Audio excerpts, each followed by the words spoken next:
کیا میں سمجھ سکوں یا آپ سمجھ سکتے ہیں کہ ان کی پاوریں معاذ اللہ ثم معاذ اللہ میرے آقا سے بھی زیادہ ہیں؟ وہ پاوریں اڑنے والی اللہ نے اللہ کے نبی کو نہیں دی، ان کو دے دی۔ وہ ایک جگہ پر بات کرتے ہوئے دوسری جگہ پر پہنچانے والی بابوں کو دے دی، معاذ اللہ اللہ نے نبی کو نہیں دی۔ ایسا ہرگز نہیں ہے۔ میرے نبی صلی اللہ علیہ وسلم سپریم ہیں، دنیا کے سب سے بڑے انسان ہیں، اللہ کا نور ہیں۔ اللہ کے نبی، اگر ہم عام فہم میں بات کریں، ہم صرف سامنے سے دیکھ سکتے ہیں۔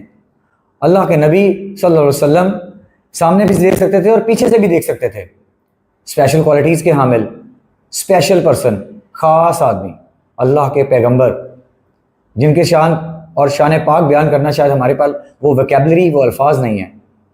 لیکن یہاں پر اس معاشرے میں یہ دکانیں جو چلا کے بیٹھے ہوئے مولوی حضرات، ہمیں ساری عمر گمراہی پہ لگائے رکھا، ساری عمر ہم نے درباروں پہ بھیجے رکھا کہ جب بھی کوئی چیز چاہیے دربار پہ جا کے مانگو، مل جائے گی، جبکہ اللہ فرماتے ہیں کہ انی قریب انی قریب انی قریب، کہ میرے بندے جب تمہیں میری ضرورت ہو تو سمجھو میں تمہارے بہت قریب ہوں۔